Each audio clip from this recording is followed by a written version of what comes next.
स्वागत है आपका दोस्तों बिहार न्यूज़ में। मैं हूं फिरदौस गनी और आप देख रहे हैं केडीवी लाइव। दोस्तों आज हो चुका है सोमवार 7 जुलाई 2025।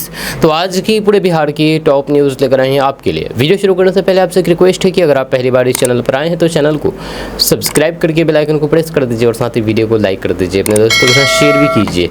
तो चलिए चलते हैं आज की खबरों की ओर।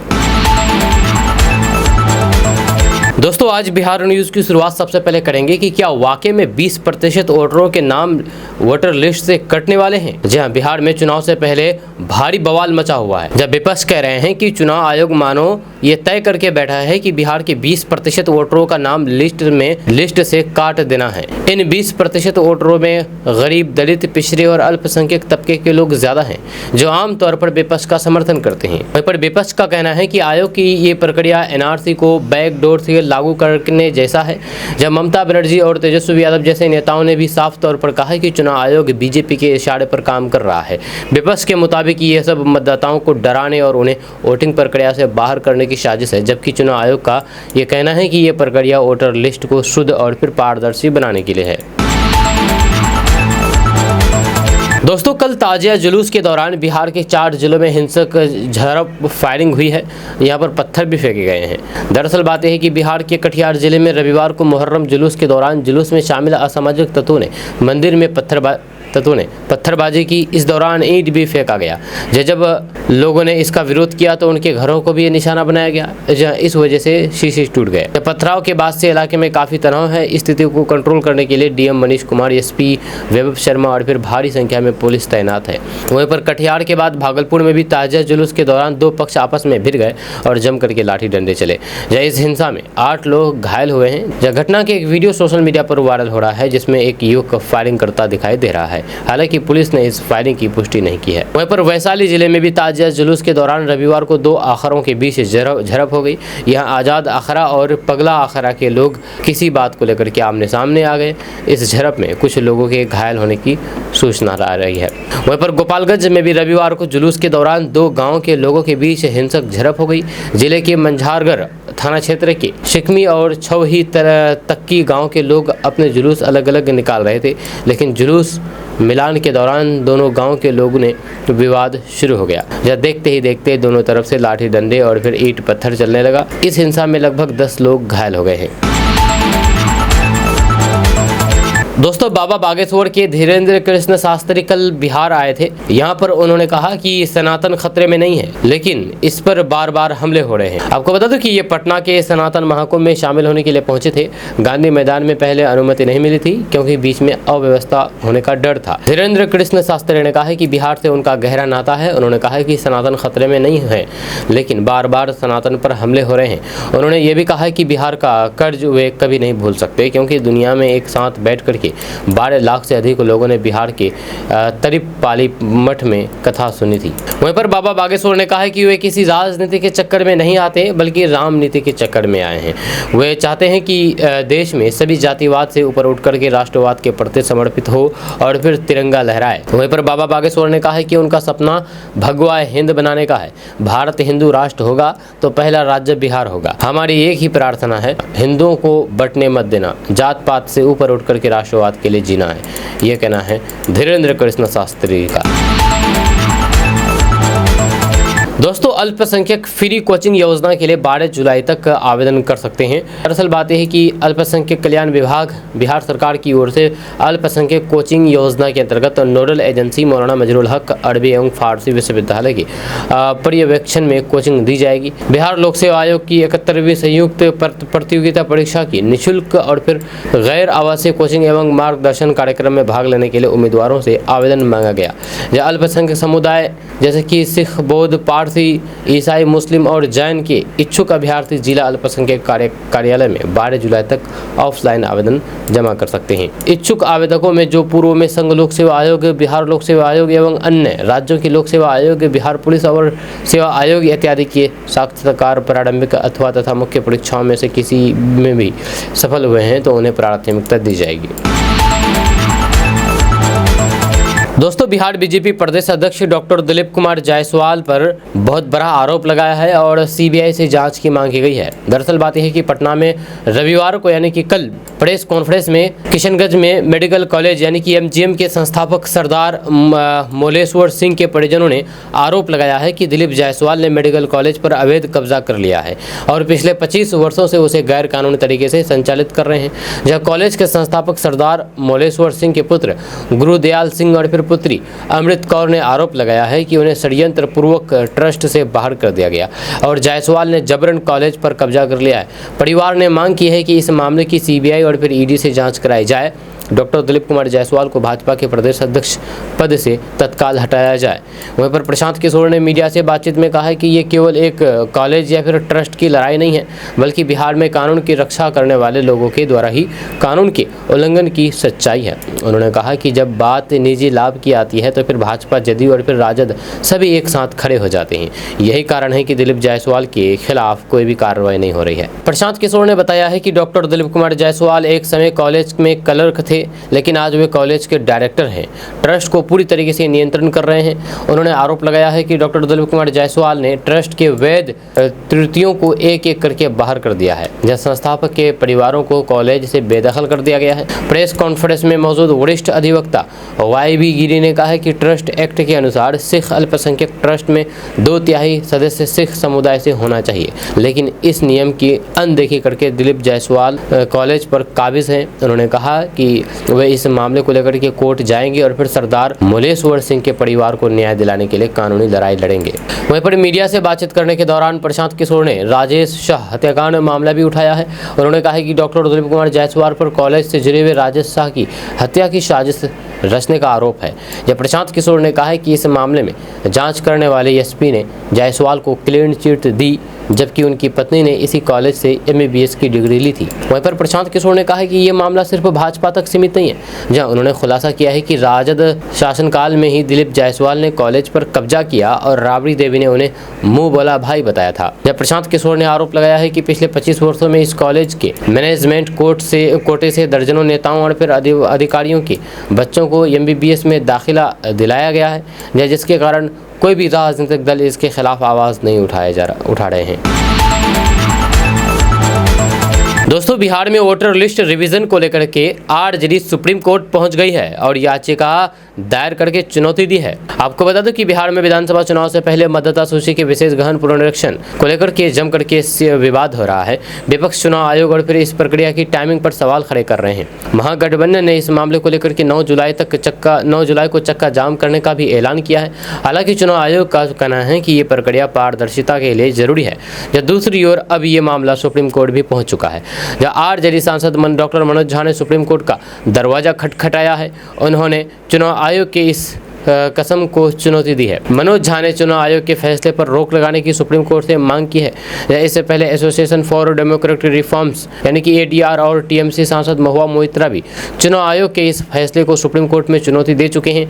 जहां इन याचिकाओं में कहा गया है कि चुनाव आयोग का ये फैसला मनमाना है और फिर इसके चलते बिहार के लाखों मतदाताओं का मतदान का अधिकार छिन जाएगा। बिहार में इसी साल चुनाव होने हैं। जब बीते 24 जून को चुनाव आयोग ने बिहार में वोटर लिस्ट के SIR की घोषणा की थी। आयोग के इस फैसले पर कई विपक्षी दल के नेता भी अपनी नाराजगी जाहिर कर चुके हैं।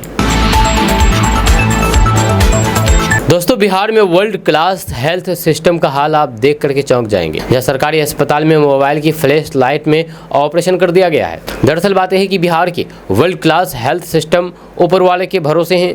जब सरकार हर साल बजट में शिक्षा और फिर स्वास्थ्य पर सबसे अधिक खर्च करती है, लेकिन जमीनी हकीकत इससे काफ़ी अलग नजर आती है। बिहार के मधुबनी में सोशल मीडिया पर वायरल हो रही एक वीडियो ने स्वास्थ्य व्यवस्था की पोल खोल दी है। यह बताया जा रहा है कि वायरल वीडियो मधुबनी सदर अस्पताल का है, जहां पर बिजली कटते ही ऑपरेशन थिएटर में मोबाइल की फ्लैश लाइट में मरीज का ऑपरेशन किया गया। हालांकि KDV लाइव वायरल वीडियो की सत्यता की पुष्टि नहीं करता है, लेकिन यदि वीडियो सही है तो फिर ये मरीजों की जान के साथ खिलवाड़ है। इस वीडियो के सामने आने के बाद सिविल सर्जन ने अस्पताल प्रबंधन को कड़ी फटकार लगाई और फिर अविलंब व्यवस्था सुधारने का निर्देश दिया। ये देखना अब दिलचस्प होगा कि मॉडल अस्पताल कहे जाने वाले मधुबनी सदर अस्पताल में सुधार कितना होता है। दोस्तों, सीमांचल में राजद कांग्रेस की सियासी ग्राउंड पर असदुद्दीन ओवैसी का नया पैंतरा सामने आया है। यहाँ पर सेक्युलर नैरेटिव को चुनौती देने की रणनीति में एनडीए जुट गई है। दरअसल बात यह है कि एनडीए सीमांचल में सेक्युलर नैरेटिव को चुनौती देने की रणनीति में जुटा हुआ है। आंकड़ों के लिहाज से बीते विधानसभा चुनाव 2020 में सीमांचल में भाजपा जदयू को बढ़त है। इस बढ़त के दम पर एनडीए इस इलाके में महागठबंधन की सेक्युलर राजनीति को पंक्चर करने की जुगत में है। असदुद्दीन ओवैसी की पार्टी को छोड़ दे तो फिर इस इलाके में राजद एक सीट पर जीत सका था, जहां आंकड़ों के साथ नैरेटिव का कोई भी मेल नहीं होने का प्रचार करके एनडीए इस इलाके में उतरेगा। सीमांचल में किशनगंज को छोड़ करके अररिया, कटिहार, पूर्णिया और फिर सुपौल जिला में जदयू और फिर भाजपा की जबरदस्त पकड़ है। जब वहीं पर एआईएमआईएम की प्रदेश इकाई ने आरजेडी के राष्ट्रीय अध्यक्ष लालू प्रसाद यादव को पत्र भेजा है। इसमें सेकुलर वोटों का बिखराव रोकने के लिए एआईएमआईएम को भी गठबंधन में शामिल करने के लिए पेशकश की गई है। वहीं पर प्रदेश अध्यक्ष अख्तर उल ईमान ने पत्र में कहा गया है कि उनकी पार्टी ने लोकसभा और फिर बीते विधानसभा चुनाव में भी ऐसे ही पेशकश की थी। महागठबंधन खास करके राजद इसे पैतरा मान रहा है। राजद का आरोप है कि असदुद्दीन ओवैसी के इस पैतरे के पीछे भी कोई भी दूसरी शक्ति खड़ी है। असदुद्दीन ओवैसी का दाव चित भी मेरी और पट भी मेरी वाली फॉर्मूले से महागठबंधन दल देख रहे हैं। वहीं पर अगर एआईएमआईएम को महागठबंधन में शामिल किया जाता है तो फिर एनडीए को हमलावर होने का नया मुद्दा मिल जाएगा, जबकि शामिल नहीं होने पर एआईएमआईएम के नेता कहते फिरेंगे कि वे ये एक साथ लड़ना चाहते थे मगर उनको शामिल नहीं किया गया। वहीं पर असदुद्दीन ओवैसी के दाव पर आरजेडी और फिर कांग्रेस ने भी मोर्चा खोल दिया है। दोनों पार्टियों के प्रवक्ताओं ने विभिन्न मोर्चे पर कह दिया है कि अगर वे वास्तव में सेकुलर वोटों का बिखराव नहीं चाहते हैं तो फिर वे समाजवादी पार्टी के राष्ट्रीय अध्यक्ष अखिलेश यादव का रास्ता अख्तियार करें। अखिलेश यादव ने सेकुलर वोटों के बिखराव को रोकने के लिए बीते लोकसभा और विधानसभा चुनाव में अपने दल से उम्मीदवार नहीं उतारे थे। ऐसा ही करने की सलाह ओवैसी की पार्टी को भी महागठबंधन के नेता दे रहे हैं। वहीं पर ओवैसी की पार्टी की ताकत को आरजेडी ने पहले ही कम कर दिया है। राजद ने एआईएमआईएम के 5 में से 4 विधायकों को अपने पाले में कर लिया है। आगामी विधानसभा चुनाव में इसका असर पड़ने की संभावना बताई जा रही है। राजद के पक्ष में इसे देखा जा रहा है। दोस्तों, चिराग पासवान ने बहुत बड़ा ऐलान कर दिया है। चिराग पासवान ने सभी 243 सीटों पर चुनाव लड़ने का ऐलान कर दिया है। जहां आपको बता दूं कि बिहार विधानसभा चुनाव के ऐलान से पहले ही केंद्रीय मंत्री चिराग पासवान ने बड़ा बयान दिया है। छपरा के राजेंद्र स्टेडियम में आयोजित नव संकल्प महासभा में चिराग पासवान ने कहा है कि वे बिहार की सभी 243 सीटों पर चुनाव लड़ेंगे। हालांकि उन्होंने एक बार फिर से स्पष्ट कर दिया है कि वे एनडीए का ही हिस्सा रहेंगे और 243 सीटों पर चुनाव लड़ने का मतलब यह है कि उनकी मौजूदगी सभी सीटों पर रहेगी और वे अपनी पार्टी के साथ ही एनडीए में शामिल दूसरी पार्टी के उम्मीदवारों के लिए भी वोट मांगेंगे। आपको बता दें कि 2020 के विधानसभा चुनाव में चिराग पासवान ने एनडीए से अलग होकर के चुनाव लड़ा था। हालांकि इस चुनाव में उन्होंने उन सीटों पर अपने प्रत्याशी नहीं उतारे जहां वैसे वे बीजेपी और फिर हिंदुस्तानी अवाम मोर्चा के उम्मीदवार चुनाव लड़ रहे थे। 2020 के चुनाव में उन्होंने जेडीयू के प्रत्याशी जहां से चुनाव लड़ रहे थे वहां चिराग पासवान ने अपने प्रत्याशी उतारा था। इसका असर यह हुआ कि जेडीयू महज 43 सीटों पर ही सिमट करके रह गई थी और फिर राजद गठबंधन सबसे ज्यादा सीटें जीतने में कामयाब रहा था। वहीं पर लोकसभा चुनाव से पहले चिराग पासवान की एक बार फिर से एनडीए गठबंधन में वापसी हुई है और फिर चिराग पासवान एनडीए में रहते हुए चुनाव लड़े, जिसका फायदा उन्हें तो मिला ही साथ एनडीए में शामिल पार्टियों को भी हुआ है। बिहार में एनडीए 30 सीटें जीतने में कामयाब रही। दोस्तों, मुहर्रम के खास मौके पर रविवार को राबड़ी आवास में ताजिया जुलूस पहुंचा। बड़ी संख्या में मुस्लिम समुदाय के लोग हाथों में लाठी और फिर भाला लेकर के राबड़ी आवास के पास जमा हुए थे। बाद में लालू प्रसाद के बुलावे पर उन्हें राबड़ी आवास में एंट्री मिली है। राबड़ी आवास में मुस्लिम समुदाय के लोगों ने लालू के सामने हथियारों के करतब दिखाए। अब ये सवाल उठ रहा है कि कैसे बड़ी संख्या में लोग लाठी और फिर भाला लेकर के प्रतिबंधित क्षेत्र में घुस गए। दरअसल मुहर्रम का महीना इस्लामिक कैलेंडर का पहला महीना होता है जब मुस्लिम धर्मों को मानने वाले दुनिया भर में मुहर्रम मनाते हैं। शिया समुदाय के लोग बूढ़े माह पैगंबर हजरत मोहम्मद के 89 की शहादत को याद करके गम करते हैं। जहाँ हर साल की तरह इस साल भी इमाम हुसैन की शहादत पर ताजिया जुलूस लेकर के शोक जताने लोग राबड़ी आवास पहुंचे। बड़ी संख्या में मुस्लिम समाज के लोग हाथ में तलवार और फिर लाठी लेकर के पूर्व मुख्यमंत्री राबड़ी देवी की आवास पर पहुंचे थे। राबड़ी आवास में लालू यादव ने मुस्लिम समुदाय के लोगों का स्वागत किया। सबसे पहले राबड़ी देवी ने ताजिया की पूजा की और फिर इसके बाद लालू के सामने मुस्लिम समुदाय के लोग भाला के साथ करतब दिखाने लगे। लालू प्रसाद बड़े ही चाव से हथियारों का कर्तव्य देख रहे थे।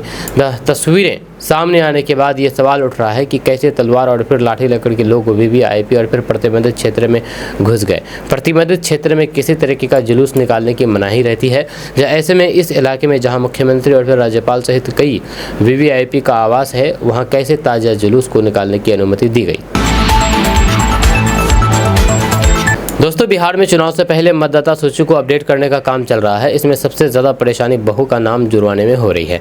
जब बहू का नाम ससुराल की लिस्ट में तभी जुड़ेगा जब उनके माता पिता का कोई कागजात फॉर्म में के साथ लगेगा। जब कई बहुओं के माता पिता नहीं हैं, इसलिए दिक्कत हो रही है। जब कुछ बीएलओ आसान काम कर रहे हैं और जिनके कागज़ पूरे हैं, उनका नाम पहले जोड़ रहे हैं। वहीं पर दरअसल बिहार में अक्टूबर नवंबर में चुनाव होने वाले हैं, इसलिए मतदाता सूची को फिर से जांचा जा रहा है। इस काम में सबसे ज़्यादा मुश्किल बहू का नाम जुड़वाने में आ रही है। नियम है, बहू का नाम ससुराल की मतदाता सूची में तभी जुड़ेगा जब उनके माता पिता का कोई कागज़ फॉर्म के साथ दिया जाएगा। इस वजह से बहू के ससुराल और फिर मायके वाले परेशान हैं। दूर मायके वाली बहुओं को सबसे अधिक दिक्कत हो रही है। जिन बहुओं के माता पिता नहीं हैं, उनके लिए नियम साफ नहीं है, जिसकी वजह से बहुओं को नाम चढ़वाने में काफ़ी दिक्कतें आ रही है। दोस्तों, मौसम विभाग पटना ने आज रोहतास और फिर कैमूर जैसे जिलों में भारी बारिश की चेतावनी जारी की है। इसके अलावा सारण, सिवान, पटना, औरंगाबाद, गया, नवादा, बेगूसराय, गोपालगंज, पूर्वी चंपारण, पश्चिमी चंपारण और शेखपुरा में वज्रपात का खतरा बताया है। इन जिलों के लिए मौसम विभाग ने येलो अलर्ट जारी कर दिया है, जहां लोगों से खुले मैदान और फिर ऊंचे पेड़ पौधे से दूर रहने की सलाह दी गई है। आपको बता दें कि वज्रपात की घटनाओं ने बिहार में कहर बरपाया है। रोहतास में 2 महिलाएं और फिर गया में 2 बच्चों की आकाश से बिजली की चपेट में आने से जान चली गई। वहीं पर गया में मृत बच्चे चचेरे भाई थे, जब वे खेत में खेल रहे थे जब ठनका गिरा। इन दुखद घटनाओं ने मौसम विभाग की चेतावनियों की गंभीरता को और उजागर किया है। जब विभाग ने किसानों, मछुआरों और फिर ग्रामीणों से विशेष सावधानी बरतने को कहा है, खासकर के बारिश और गरज के दौरान। जब मौसम विभाग के अनुसार बिहार के अधिकतर जिलों में आज हल्की बारिश या फिर बूंदाबांदी होने की संभावना है, लेकिन भारी बारिश का खतरा केवल रोहतास और फिर कैमूर जिले तक सीमित है। दोस्तों, बिहार के किसान अब पारंपरिक खेती के साथ साथ हल्दी और ओल की खेती करके अपनी आय को जबरदस्त रूप से बढ़ा सकते हैं। जहाँ भोजपुर जिले में उद्यान विभाग ने 40 एकड़ में हल्दी और फिर 10 एकड़ में ओल की खेती का लक्ष्य रखा है, जिसके लिए किसानों को आकर्षक सब्सिडी तक दी जा रही है। ये योजना न केवल भोजपुर बल्कि बिहार के 12 अन्य जिलों में भी लागू है, जिसमें अररिया, बक्सर, गोपालगंज, कटिहार, मधेपुरा, मधुबनी, मुंगेर, पूर्णिया, सिवान, सुपौल और फिर सारण शामिल है। ये पहल किसानों को आत्मनिर्भर बनाने और फिर उनकी आय दोगुनी करने की दिशा में एक बड़ा कदम माना जा रहा है। हल्दी और फिर ओल की खेती के लिए एकीकृत उद्यान विकास विभाग के तहत ये योजना के तहत सरकार 40 से 50% तक सब्सिडी दे रही है, यानी कि 40 से 50% पैसे सरकार ही देगी आपको। ओल की खेती के लिए प्रति एकड़ 2,81,600 रुपये की यूनिट कॉस्ट निर्धारित है, जिसमें से 1,40,000 रुपये तक सरकार आपको दे देगी। वहीं पर हल्दी की खेती के लिए प्रति एकड़ 40,000 रुपये खर्च आएंगे, जिसमें से 20,000 रुपये आपको सरकार ही दे देगी। इसके अलावा अदरक की खेती के लिए यूनिट कॉस्ट यानी कि इसका जो कॉस्ट है, खर्च है 82,000 रुपये है, जिसमें से 41,000 रुपये आपको सरकार ही दे देगी। ये योजना बिहार के उन किसानों के लिए बड़ा सुनहरा अवसर है जो पारंपरिक फसलों, धान, गेहूं और फिर मोटे अनाज के साथ नई फसलों की भी खेती करना चाहते हैं। अगर आप भी इस योजना का लाभ लेना चाहते हैं तो आप इसकी वेबसाइट पर जाकर के इसके लिए अप्लाई कर सकते हैं। वेबसाइट है www.horticulture.bihar.gv.in पर जाना होगा आपको, यहाँ से आप अप्लाई कर सकते हैं। दोस्तों, बिहार के 19 जिलों के 51 शहरी प्राथमिक स्वास्थ्य केंद्रों में यानी कि UPHC में पॉली क्लिनिक खोलने की तैयारी है। नेशनल शहरी हेल्थ मिशन के तहत पॉली क्लिनिक का संचालन किया जाएगा। राज्य स्वास्थ्य समिति की ओर से इसके लिए एजेंसी का चयन किया जा चुका है। इसका संचालन लोक निजी भागीदारी के माध्यम से होगा। राज्य के 19 जिले में चलने वाली शहरी प्राथमिक स्वास्थ्य केंद्र में पॉली क्लिनिक के माध्यम से मरीजों को इलाज के कई प्रकार की सुविधा मिलेगी। विभागीय जानकारी के अनुसार राज्य स्वास्थ्य समिति ने इसको लेकर के संबंधित जिलों के सिविल सर्जन सह सदस्य सचिव जिला स्वास्थ्य समिति को निर्देश भेजा है, जिसमें जिलों को निर्देश दिया गया है कि इन कार्य के लिए जिला स्वास्थ्य समिति को संबंधित एजेंसी के साथ अलग से कोई भी इकरारनामा नहीं किया जाना है।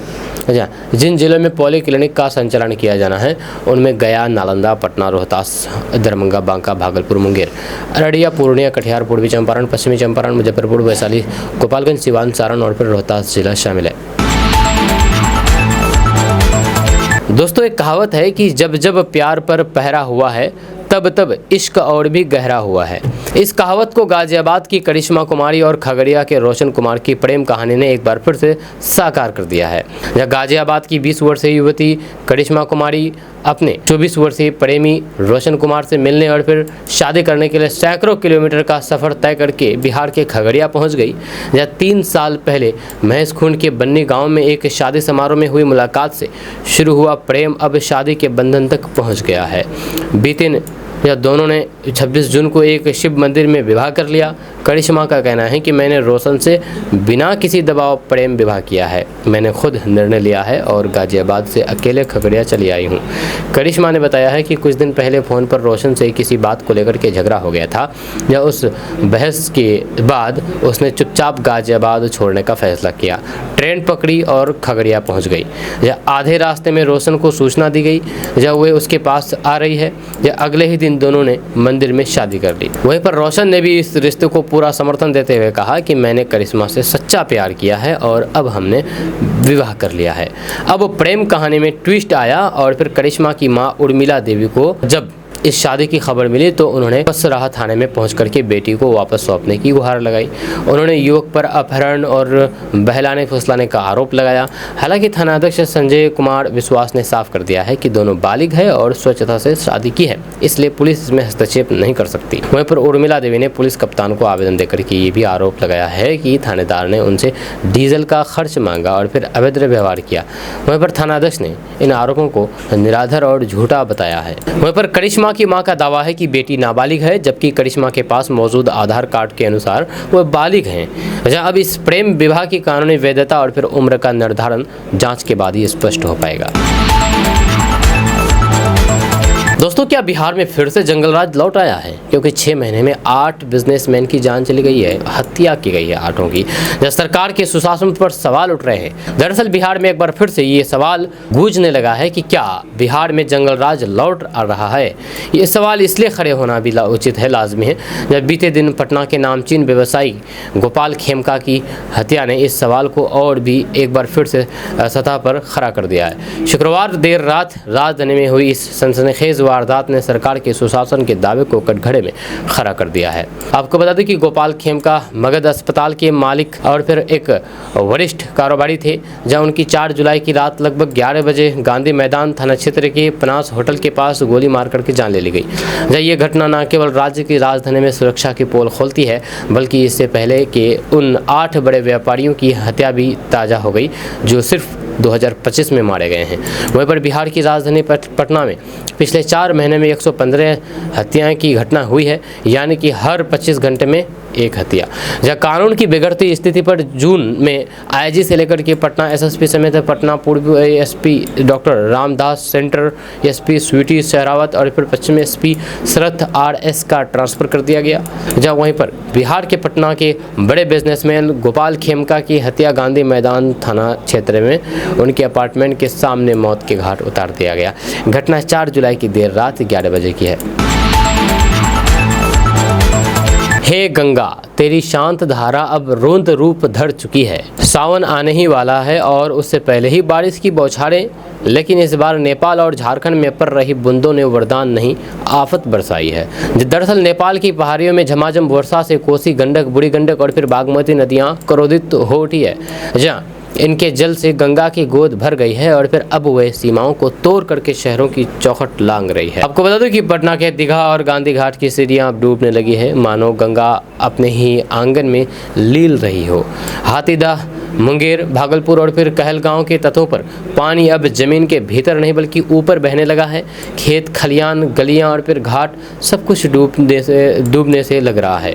गंगा का स्तर पटना में पिछले वर्ष की तुलना में 2 मीटर ऊंचा हो चुका है। बक्सर में ये 53.40 मीटर तक पहुंच गई है, जो सामान्य से कहीं अधिक है। जहाँ पटना में हर घंटे 2 सेंटीमीटर की गति से बढ़ता जलस्तर अब डरावना सपना बनता जा रहा है।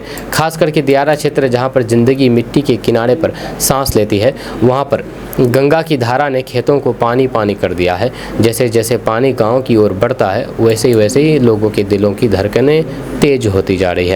जहाँ राहत की एक किरण यह है कि गंगा अब भी खतरे के निशान से कुछ नीचे है।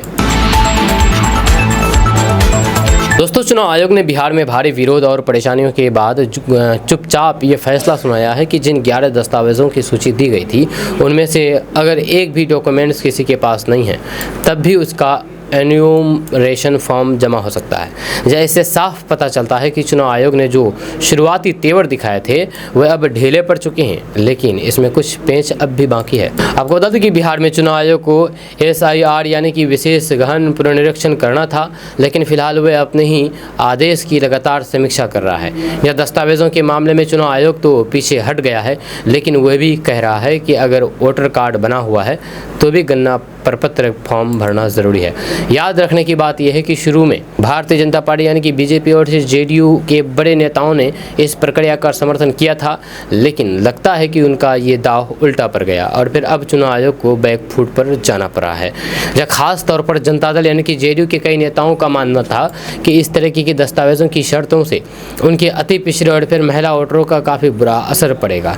इसके बावजूद भी जनता दल यानी कि JDU के किसी नेता ने ये हिम्मत नहीं की है कि SIR इसका विरोध करें। कुछ लोगों का ये भी कहना है कि अगर नीतीश कुमार की सेहत सही रहती तो फिर उन JDU की ओर से जरूर इसका विरोध किया जाता। मतदाता सूची की गहन पुनरीक्षण को लेकर के चुनाव आयोग के तेवर कई बार ढीले पड़े हैं, लेकिन याद रखने की बात यह है कि अब भी इसने इसमें एक पेंच लगा रखा है। चुनाव आयोग के विज्ञापन में ये बात बताई गई है कि अगर आप जरूरी दस्तावेज उपलब्ध कराते हैं तो फिर निर्वाचन निबंधन पदाधिकारी यानी कि ERO को आवेदन को प्रोसेस करने में आसानी रहेगी। इसके ठीक बाद चुनाव आयोग का विज्ञापन कहता है कि अगर आप जरूरी दस्तावेज उपलब्ध नहीं करा पाते हैं तो फिर निर्वाचन निबंधन पदाधिकारी यानी कि ERO द्वारा स्थानीय जांच या फिर अन्य दस्तावेज के साक्ष्य के आधार पर निर्णय लिया जा सकेगा। यानी कि अब दस्तावेज देना जरूरी तो नहीं रहा, लेकिन अगर चुनाव आयोग का अधिकारी ये मान ले कि आपको दस्तावेज की ज़रूरत है तो उसे देना पड़ेगा। दोस्तों, बिहार के सीमांचल क्षेत्र को जल्दी हवाई संपर्क की सौगात मिलने जा रही है। जब पूर्णिया शहर से सटे चुनापुर स्थित पूर्णिया एयरपोर्ट से अगस्त 2025 में हवाई सेवा की शुरुआत की योजना है। एयरपोर्ट के निर्माणाधीन सिविल एनक्लेव का कार्य तेजी से अंतिम चरण में है, जिसे आगामी विधानसभा चुनाव को देखते हुए प्राथमिकता दी जा रही है। जब मुख्य सचिव अमृत लाल मीणा की अध्यक्षता में गुरुवार को एयरपोर्ट परिसर में हुई हाई लेवल बैठक में एयरपोर्ट के काम की समीक्षा की गई है। इस बेहद अहम बैठक में अपर मुख्य सचिव एस सिद्धार्थ सहित अन्य वरिष्ठ अधिकारी उपस्थित थे। इस दौरान apron runway, road, approach road और फिर आवागमन मार्ग जैसे महत्वपूर्ण बिंदुओं पर विस्तार से चर्चा हुई है। वहीं पर पूर्णिया एयरपोर्ट पर 9000 मीटर लंबा रनवे बनाया जा रहा है, जो बिहार का सबसे बड़ा रनवे होगा।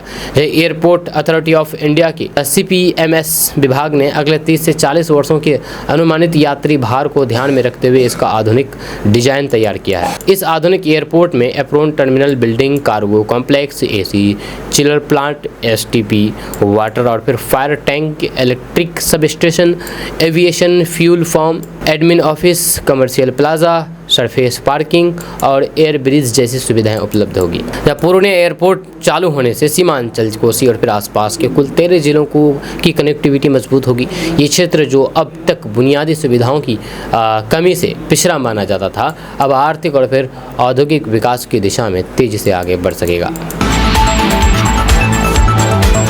दोस्तों, बिहार में पहली बार शराबबंदी कानून के तहत किसी महिला को कोर्ट ने सजा सुनाया है। जब बगहा में स्पेशल जज राजीव कुमार की कोर्ट ने ऐतिहासिक फैसला सुनाते हुए महिला शराब कारोबारी मोहंती देवी को 5 साल श्रम कारावास और 1 लाख रुपए जुर्माने की सजा सुनाई है। जुर्माने की राशि जमा नहीं करने पर 6 महीने की अतिरिक्त सजा भुगतनी होगी। जहाँ आपको बता दूं कि कोर्ट के इस फैसले को बगहा पुलिस अपनी बड़ी सफलता मान रही है, क्योंकि ऐसा माना जा रहा है कि कोर्ट के इस फैसले से शराब माफियाओं के खौफ पैदा होंगे और शराब के अवैध कारोबारी पर अंकुश लगाने में मदद मिल सकेगी। दरअसल बात यह है कि यहाँ पर एक महिला है, जब महिला को शराब मामले पर पहली बार सजा सुनाई गई है, इसलिए ये खबर थोड़ी चर्चा में है। दोस्तों, पटना के बड़े व्यवसायी गोपाल खेमका के परिवार से मिलने के बाद बिहार के पूर्व उप मुख्यमंत्री तेजस्वी यादव ने कहा कि ये एक भयानक घटना है। व्यवसायी बिहार छोड़ना चाहते हैं। यह घटना पटना के बीचों बीच में हुई है और फिर पुलिस को यहां पहुंचने में 2 घंटे लगे। 6 साल पहले गोपाल खेमका के बेटे की जान चली गई थी, हत्या हुई थी और हत्यारा नहीं पकड़ा गया। बिहार के पूर्व उप मुख्यमंत्री और राजद नेता तेजस्वी यादव ने CM नीतीश कुमार पर निशाना साधा है। उन्होंने कहा है कि जब तक रिश्वत के जरिए ट्रांसफर और फिर पोस्टिंग होती रहेगी तो फिर बाकियों की पोस्टिंग नहीं होगी। जो काम कर सकते हैं ऐसे में ही हाल रहेंगे तो फिर बिहार के हालात नहीं सुधरेंगे। बिहार में कोई भी सेफ नहीं है। मुख्यमंत्री बेहोश है और थके हुए हैं, अधिकारी ही सरकार चला रहे हैं। वहीं पर बीते शनिवार को पटना के फेमस बिजनेसमैन गोपाल खेमका की हत्या कर दी गई। वहीं पर अपराधियों ने अपार्टमेंट के सामने गोली मारी। जब ये घटना तब हुई जब खेमका बांकीपुर क्लब से रात को लौट रहे थे। जैसे ही वे वापस अपने अपार्टमेंट आ रहे थे तो फिर बदमाशों ने सिर में गोली मारी और उसकी जान चली गई। आवाज़ सुनकर के भागा, लेकिन तब तक अपराधी भाग चुके थे। आनंद फानन में गोपाल खेमका को अस्पताल लेकर के गए, लेकिन उनकी जान चली गई। दोस्तों, बिहार में मतदाता सूची के विशेष गहन पुनरीक्षण के दौरान कल शाम 7 बजे तक 1,12,16,674 गणना फॉर्म चुनाव आयोग को प्राप्त हो चुके हैं। ये बिहार में 24 जून 2025 की तिथि में दर्ज कुल 7,89,69,844 मतदाताओं का 14.8% है। जब कुल अपलोड किए गए गणना फॉर्म की संख्या 23,90,329 रही है, जिनमें से 23,14,602 फॉर्म BLO के माध्यम से अपलोड किए गए हैं, जबकि 75,789 फॉर्म आम मतदाता द्वारा ऑनलाइन माध्यम से अपलोड किए गए हैं। गणना फॉर्म वितरण का आंकड़ा भी बढ़ करके 93.57% हो गया है, जिसमें अब तक 7,38,89,333 फॉर्म वितरित किए जा चुके हैं। आपको बता दूं कि इस मामले पर राजनीति भी हो रही है। विपक्षी दलों ने चुनाव आयोग पर बीजेपी के प्रभाव में काम करने का आरोप लगाया है। तेजस्वी यादव समेत इंडिया गठबंधन के नेताओं ने इस पर रोक लगाने की मांग की है, तो वहीं पर पूर्णिया सांसद पप्पू यादव ने लोगों से इसका बहिष्कार करने को कहा है। पप्पू यादव 9 जुलाई को सड़कों पर भी उतरने वाले हैं। दोस्तों, बिहार सरकार जल्द ही कोसी बैराज के निकट जमा गाद हटाने के लिए केंद्र सरकार से अनुरोध करेगी। राज्य सरकार इसकी तैयारी कर रही है। इसके तहत जल संसाधन विभाग के स्तर पर पहल की जाएगी। इस समय गाद के कारण बैराज के निकट नदी का तल ऊपर हो गया है, इससे कम पानी में भी जलस्तर काफ़ी ऊपर जा रहा है, जहाँ इससे बैराज भी प्रतिकूल प्रभाव की आशंका है। जब पिछले दिनों मुख्य सचिव अमृतलाल मीना की अध्यक्षता में हुई उच्च स्तरीय बैठक में ये मामला सामने आया था। इसमें ये बात भी सामने आई थी कि नदी के सतत और फिर सुरक्षित प्रवाह के लिए गाद का हटाया जाना आवश्यक है। बैठक के दौरान ये निर्णय लिया गया है कि कोसी नदी के वीरपुर बैराज के निकट से गाद हटाने के लिए केंद्र सरकार से अनुरोध किया जाए। जब बीते साल 2024 में कोसी में अप्रत्याशित जल प्रवाह के कारण बैराज के पास स्थिति बेहद गंभीर हो गई थी। हाल ये हो गया था कि कोसी नदी का पानी बैराज के ऊपर से बहने लगा था। इसके बाद बड़ी संख्या में भारी सामग्री बैराज में आकर के फंस भी गया था, इससे बैराज के क्षतिग्रस्त होने का खतरा उत्पन्न हो गया था। नदी के आगे भी पानी तटबंध के ऊपर तक पहुंच गया। हालांकि बैराज को अत्यधिक नुकसान नहीं हुआ, लेकिन पानी कम होने के बाद वहां पर गाद की बड़ी मात्रा दिखने लगी।